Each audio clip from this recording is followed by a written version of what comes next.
Hello friends, Radhe Radhe, Hare Krishna, जय माता दी। तो फ्रेंड्स, आशा करती हूँ आप सभी लोग स्वस्थ होंगे, मस्त होंगे, अच्छे होंगे। तो friends, welcome back to the channel Geeta Gyan with Priyanka. आप सभी का मेरे चैनल पे बहुत बहुत स्वागत है। जैसा कि मैंने कल आपके लिए वीडियो में सूचना दी थी कि आज से हम दुर्गा सप्तशती के अध्यायों का अध्ययन करेंगे और आप तक पहुंचाएंगे। तो शुरू करते हैं। तो सबसे पहले बात कर लेते हैं शारदीय नवरात्र की डेट की और टाइम की। तो शारदीय नवरात्र 3 अक्टूबर 2024 से शुरू होगा। इसका पर्व मुहूर्त जबकि पहला दिन कहलाएगा। इसका समापन 12 अक्टूबर को होगा, जो कि 12 अक्टूबर 2024 पर दशहरा होगा। शारदीय नवरात्र की सभी नवरात्रियों में सबसे अधिक लोकप्रिय है एवं महत्वपूर्ण रात्रियां हैं। इनमें से 9 दिन तक पंडालों में देवी की प्रतिमा की स्थापना की जाती है और गरबा, जगराता, पूजा, अनुष्ठान, धर्म, कर्म, काफ़ी सारी ऐसी चीज़ें हैं जो की जाती हैं। तो चलिए अब शुरू करते हैं माँ का पहला अध्याय। दुर्गा सप्तशती का पाठ है सबसे पहला अध्याय। तो शुरू करते हैं। मार्कंडेय जी ने कहा, मैं सूर्यपुत्र सार्वणी मनु 8 मनुओं में से एक मनु के उत्पन्न होने की कथा को सविस्तार वर्णन करता हूँ। उसे तुम ध्यान देकर श्रवण करो। भगवती महामाया की कृपा से सूर्यपुत्र सर्वाणी जिस प्रकार मनवंतर के अधिष्ठदाता हुए, मैं उसी घटना का वर्णन करता हूँ। प्राचीन काल में स्वरोचिस नामक मनवंतर में सुरथ नाम से विख्यात एक बहुत ही प्रतापी राजा हुए थे। चैत्र वंशोत्पन्न उस सुरथ राजा का सारे भूमंडल पर एक छत्र राज्य था। वे प्रजाओं का पालन अपनी संतान के समान किया करते थे। तिस पर भी कोल विंध्यवासिनी नामक क्षत्रियों की संख्या अल्प ही थी, किंतु विजय लाभ उन्हीं लोगों को मिला। विरोधियों द्वारा पराजित होकर राजा सूरत अपनी राजधानी में वापस लौट आए और अपने देश तक ही अपने राज्य की सीमा निर्धारित कर दी। इससे अधिक वे अपने राज्य का विस्तार न कर सके, बल्कि पहले से शामिल भूमि भी उन्हें छोड़नी पड़ी। अपनी हार मान लेने पर भी शत्रुओं ने उनका पीछा नहीं छोड़ा और राजा सूरत पर पुनः आक्रमण कर दिया। राजा सूरत का युद्ध के कारण सैन्य बल क्षीण हो चुका था, इसलिए उनके विश्वस्तर मंत्रियों ने भी कुचक्र रचकर सूरत की संपूर्ण राज्य को हस्तगत कर लिया। राजा में अब राष्ट्री न थी, इसलिए वह अकेले ही अश्वारूढ़ होकर मृगया के बहाने घोर जंगल में पलायन हो गए। वन में पहुंचकर राजा सूरत ने विप्रवर मेधा ऋषि का आश्रम देखा। मुनि के आश्रम में अनेक नरभक्षी एवं मांसाहारी हिंसक पशु अपनी स्वाभाविक हिंसा वृत्ति को त्याग कर शांत भाव से विचर रहे थे। मुनि की शिष्य मंडली से उस आश्रम तथा वन प्रांत का सौंदर्य मुखरित हो उठा था। आश्रम में आए हुए राजा सूरत की मुनि ने आवभगत की। कुछ दिन तक राजा सूरत भी मुनि के आश्रम में रहकर विहार करते रहे।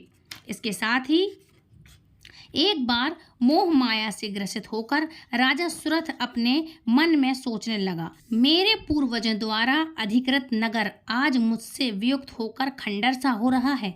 मेरे विश्वासघाती कर्मचारी न जाने उस नगर की रक्षा करते होंगे या नहीं करते होंगे।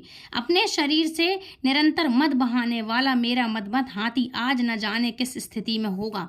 जो लोग मेरी कृपा दृष्टि के अधिकांशी धन और भोजन प्राप्त करने के लिए सदैव तत्पर रहकर मेरा अनुसरण किया करते थे, वे ही लोग अब निश्चय रूप से अन्य राजाओं के मुखापेक्षी होंगे। उन सभी लोगों के द्वारा मेरे धन का दुरुपयोग हो रहा होगा, इसमें कोई संदेह नहीं है। इस प्रकार अनेक कुतर्क राजा के मन में उठ रहे थे। एक दिन मेधा मुनि के आश्रम में समीप एक वैश्य को देखकर राजा ने उससे पूछा, भाई तुम कौन हो?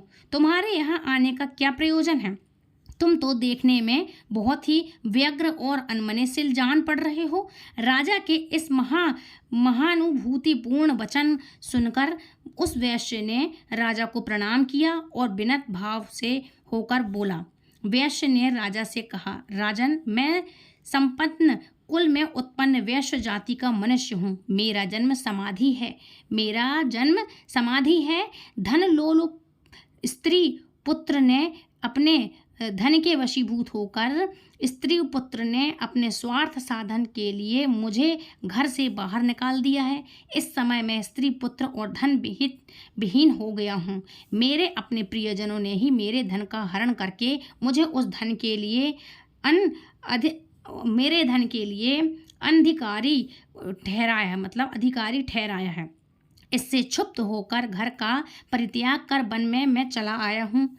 इस समय मेरे मन में उन्हीं कुटुंबियों के प्रति चिंता हो रही है। वे सब न जाने इस समय किस परिस्थिति में होंगे। वे लोग घर में सकुशल हैं या नहीं, मुझे इन सब बातों का कोई ज्ञान नहीं है। मैं सोच रहा हूँ कि मेरे पुत्र कैसे हैं, उन्हें सज्जन कहा जाए या दुर्जन। वैश्य की बात सुनकर राजा ने उससे पूछा, जिन प्रियजनों ने धन लिप्सा के कारण तुम्हें घर से निष्कासित कर दिया है, उन स्वार्थ परायण स्वजनों के ऊपर तुम्हारी इतनी गाढ़ी ममता क्यों है? वैश्य राजा से बोला, आपका यह प्रश्न उचित ही है। मेरा मन उन स्वार्थी कुटुंबियों की ममता छोड़ने को तैयार नहीं है। अब आप ही बताइए, मैं क्या करूं? धन लोलुपता के कारण परिवार के जिन सदस्यों ने मेरी यह दुर्दशा की है, उन लोगों के प्रति मेरे मन में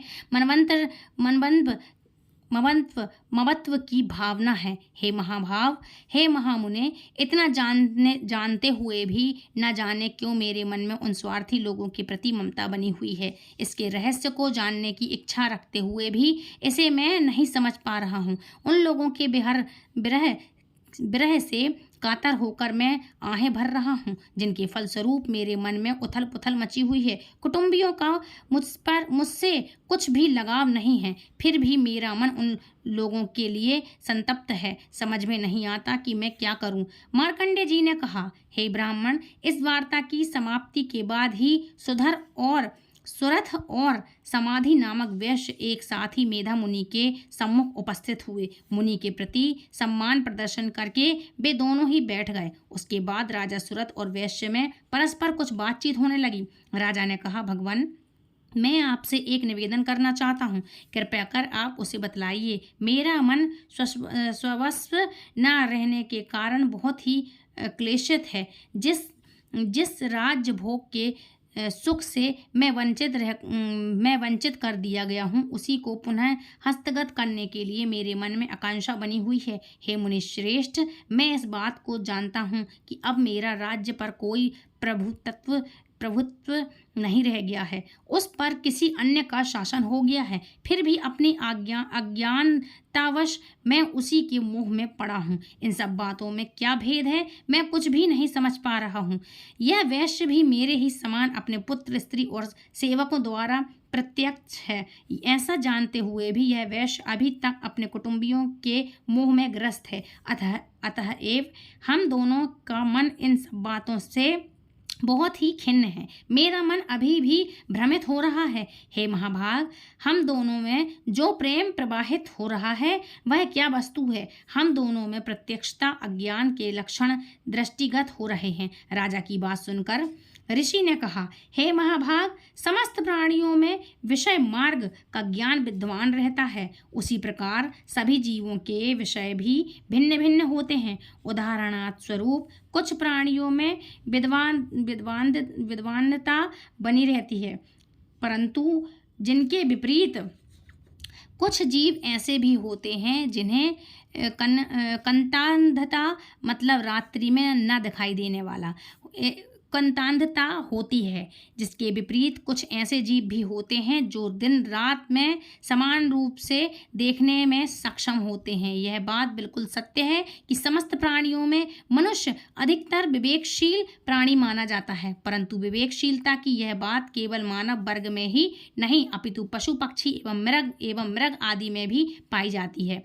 पशु पक्षी हिरण आदि जीवों के अनुरूप ही मानव बुद्धि भी होती है। जिस प्रकार मानवों में समझदारी का भाव होता है, उसी प्रकार हिरण आदि जीवों में भी होता है, जिसके साथ ही अन्य बातों में भी इन दोनों वर्गों में अनेक समानताएं होती हैं। उदाहरण के रूप में तुम इन पक्षियों को ही ले लो। ये स्वयं भूखे रहकर अपने बच्चों की चंचू में मतलब चोंच में अन्न का कण डालकर उन्हें चुगाते हैं। हे राजन, क्या तुम्हें नहीं मालूम कि ये मनुष्य समझदार होकर भी लोभवश अपने किए हुए उपकार के बदले में उपकृत होने के लिए पुत्र की इच्छा करते हैं। उन सब में समझदारी होते हुए भी वे संसार की स्थिति, जन्म मृत्यु आदि की परंपरा को बनाए रखने वाली महामाया भगवती के प्रभाव द्वारा मोहरूपी भ्रमण में डाल दिए जाते हैं और उसी में वे जीव अहर्निश डूबते उतराते रहते हैं। अतः इसमें आश्चर्य की बात नहीं है। जगत नियता विष्णु भगवान की योग निद्रा रूपिणी महामाया द्वारा ही यह सारी सृष्टि आचत्र हो रही है। महामाया ज्ञानियों के चित्त को भी बलपूर्वक खींचकर मोह सागर में डालकर मोहग्रस्त कर देती हैं। इस चराचर सृष्टि की कर्त्री महामाया ही हैं। जब वे प्रसन्न होती हैं तो मनुष्य के उद्धार के लिए मुक्ति लाभ का वर देती हैं।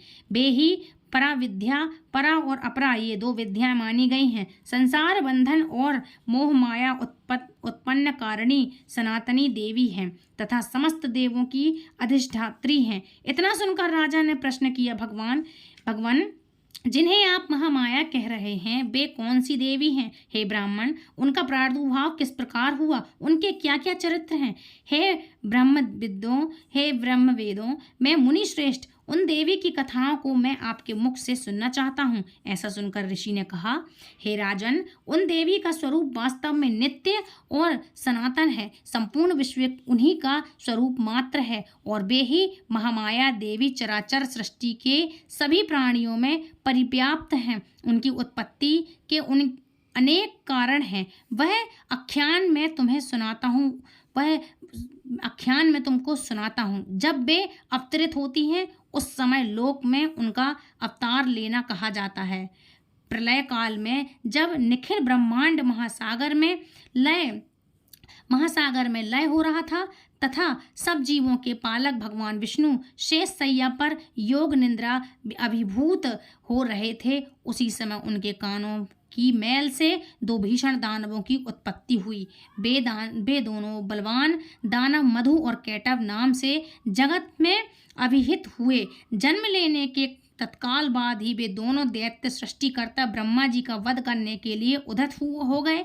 उस समय ब्रह्मा जी भगवान विष्णु के नाभि कमल में स्थिर थे। उन दैत्यों को अपने वध के लिए तत्पर देखकर उनसे रक्षा के लिए ब्रह्मा जी ने भगवान विष्णु के नेत्रों में स्थित योग निद्रा की स्तुति करना प्रारंभ किया। भगवान की यह अमोघ शक्ति ही जगतधात्री, विश्व की अधिष्ठात्री, संसार की पालनकर्त्री एवं संहारकर्त्री मानी गई है। उन्हीं योग माया भगवती की ब्रह्मा जी आराधना करने लगे। ब्रह्मा जी ने कहा, हे देवी, तुम्हें स्वधा और सटकार हो। स्वर में भी तुम्हारे ही रूप में निहित हैं। तुम्हें प्राणदायिनी अमृत स्वरूपा हो। नित्य अक्षर प्रणव में आकार, उकार और मकान, इन तीनों माताओं में तुम्हारी ही अवस्थिति है। इन तीनों मात्राओं में भिन्न जो बिंदु रूपा नित्य अर्धमात्रा है, जिसका विशेष रूप से उच्चारण नहीं हो सकता, वह भी तुम ही हो। हे देवी, तुम ही संध्या, सावित्री तथा परम जननी स्वरूपा हो। तुम्हारे परम ही निखिल ब्रह्मांड आधारित हैं। तुम्हारे द्वारा ही इस सृष्टि की रचना होती है। तुम ही एकमात्र पालिका और संहारिका हो। सृष्टि की उत्पत्ति में तुम सृष्टि रूपा, पालन काल में स्थिति स्वरूपिणी तथा प्रलय काल में संहार स्वरूपिणी हो। तुम ही महाविद्या, महामाया, महामेधा, महास्मृति, महामोह रूपा, महादेवी और महासुंदरी हो। तुम ही भयंकर कालरात्रि, महारात्रि और मोहरात्रि हो। तुम ही श्री ईश्वरी ह्रीम और बोध रूपा बुद्धि हो। लज्जा, पुष्टि, तुष्टि, शांति और क्षमा भी तुम ही हो। तुम ही खड़ग धारणी, शूल धारणी, घोर रूपा, गदा, चक्र, शंख और धनुष धारणी भी हो। बाण सुशुंभित, बाण भुषुंडी, परिध इत्यादि तुम्हारे अस्त्र हैं। तुम सौम्य हो। इतना ही नहीं बल्कि सृष्टि में जितनी सौम्य तथा सुंदर वस्तुएं हैं उन सबसे कहीं अधिक तुम्हारा ही सौंदर्य है। परा एवं अपरा, इन दोनों विद्याओं से परे रहने वाली परमेश्वरी तुम ही हो। हे देवी, विश्व की संपूर्ण सत असत वस्तुओं में पाई जाने वाली शक्ति भी तुम ही हो, अतएव तुम्हारी स्तुति अवर्ण्य है। संपूर्ण जगत के रचयिता, पालक और संहारक भगवान विष्णु को भी जब तुमने निंद्रा विभूत कर रखा है, तब तुम्हारी स्तुति करने में सक्षम इस ब्रह्मांड में कौन है। मेरे सहित भगवान शंकर तथा विष्णु को भी शरीर धारण करने के लिए तुम्ही ने प्रेरित किया है। अतएव तुम्हारी स्तुति में सभी असमर्थ हैं। हे देवी, तुम तो अपने इस उदार प्रभावों के कारण ही प्रशंसित हो। इन दोनों अपराजेय दानवों को तुम विमुग्ध करके भगवान विष्णु की निंद्रा भंग कर दो। इसके साथ ही साथ भगवान के अंतर्मन में मधु और कैटव नामक असुरों के वध की प्रेरणा भी उत्पन्न कर दो। ऋषि ने कहा, हे राजन, जिस समय ब्रह्मा जी ने भगवान विष्णु के निंद्रा भंग के निमित्त उस तमोगुण की अधिष्ठात्री देवी की स्तुति की, उसी समय भी महामाया भगवान के नेत्र, मुख, नासिका, बाहु, हृदय और वक्षस्थल से निर्गत होकर अव्यक्त जन्मा ब्रह्मा जी के सामने प्रकट हो गई। योग निंद्रा से विमुक्त होकर जगत नियरता भगवान जनार्दन उस एकारणर के जल से शेष सैया से जागृत हो उठे। निंद्रा रहित होते ही भगवान ने उस दोनों दानवों को देखा। वे दोनों ही दुराचारी दैत्य मधु और कैटव अत्यंत पराक्रमी और शक्तिशाली थे। उन दोनों की क्रोध युक्त आंखें मानो ब्रह्मा जी को निगल जाना चाहती थीं। ऐसी स्थिति में भगवान विष्णु ने उन दोनों महापराक्रमी दानवों के साथ 5000 वर्षों तक निरंतर महायुद्ध किया। वे दोनों ही दैत्य बल के मद में मत हो रहे थे। महामाया ने दोनों दैत्यों को अपने प्रभाव से मोहग्रस्त कर दिया था। अतः इतदर्थ उन दोनों असुरों ने मोह मुग्ध होकर भगवान विष्णु से कहा, हम लोग तुम्हारी वीरता से अत्यंत प्रसन्न हैं। तुम हम लोगों से अपना इच्छित वर मांग लो। दैत्यों की बात सुनकर भगवान बोले, यदि तुम दोनों मेरे ऊपर प्रसन्न हो तो मैं यही चाहता हूँ कि तुम लोगों की मृत्यु मेरे ही हाथों से हो। इसके अतिरिक्त मुझे किसी अन्य वरदान पाने की लालसा नहीं है। तब ऋषि ने कहा, जब उन राक्षसों ने मोहग्रस्त होकर समस्त भूतल को जलपूर्ण समझा, तब भगवान ने कहा, मेरा वध किसी भूखे स्थल जल विहीन भूमि में करो। इसके बाद ऋषि बोले, शंख चक्र गदा और पद्म धारण भगवान विष्णु ने तथास्तु कहकर वैसा ही हो कहकर उन दोनों दैत्यों के मस्तक को अपनी जांघों पर रखकर सुदर्शन चक्र द्वारा काट दिया। यह महामाया देवी ब्रह्मा जी की स्तुति से प्रसन्न होकर के स्वयं ही उत्पन्न हुए थे। अब मैं तुमसे उनके प्रभावों के महात्म्य का वर्णन करता हूँ। अब इसके आगे का, जय माता की, इसके आगे का वर्णन दूसरे अध्याय में होगा। तो फ्रेंड्स, ये थी आज की कथा। आज का पहला अध्याय है जो कि दुर्गा सप्तशती का अध्याय है, हिंदी में है। कोई गलती से भी गलती ना हो इसलिए मैंने बहुत आराम से आपको ये अध्याय सुनाया है। यदि आपको लगता है मेरे से कोई गलती हुई हो तो आप क्षमा करना, लेकिन हिंदी का अध्याय है, बहुत आराम से मैंने सुनाया है। कहीं यदि जबान फिसलती है तो दोबारा उस चीज़ को मैंने रिपीट किया है, इसलिए आपको बहुत आराम से और शांति से सुनाया है। अध्याय 1 है ये दुर्गा सप्तशती का। आप अभी सुन लें, जब भी आपके पास वीडियो आए आप तुरंत से सुनना चालू कर दें। सुबह शाम सुने, सेव कर लें वीडियो को और दूसरों को शेयर ज़रूर करें। नवरात्रि में इनके एक पाठ आएंगे, आप हर रोज़ इसका एक पाठ सुने और दूसरों को भी सुनाएं। यदि आप घर में करते हैं ये पाठ तो बहुत ही अच्छा है। इससे माँ दुर्गा बहुत ही ज़्यादा प्रसन्न होती हैं और आपकी जितनी भी भक्ति जो भी आप कर रहे हो, जिस हिसाब से आपने माँ दुर्गा का आवाहन किया है, माँ को अपने घर में स्थान दिया है, उनकी जोत जलाई है, उन सभी पर जो सोने का सुहागा है यदि आप दुर्गा सप्तशती का पाठ करते हैं। तो फ्रेंड्स, ये था आज का पहला अध्याय। आज का अध्याय समाप्त हुआ। बोलो जय माता की, जय शेरावाली की। कल एक और अध्याय के साथ दूसरे अध्याय में आपके लिए इसके आगे की कथा सुनाऊंगी। माँ के दूसरे रूप में माँ ने क्या किया, तो फ्रेंड्स ये थी आज की वीडियो। आई होप आज की वीडियो आपको पसंद आई होगी। यदि पसंद आई है और हमारे चैनल से आप पहली बार जुड़े हैं तो प्लीज़ चैनल को सब्सक्राइब करके बेल आइकन को ऑल पे प्रेस करें ताकि आने वाली वीडियो की नोटिफिकेशन सबसे पहले आप तक पहुंचे। तो फ्रेंड्स मिलती हूँ नेक्स्ट वीडियो में, तब तक के लिए राधे राधे, हरे कृष्णा।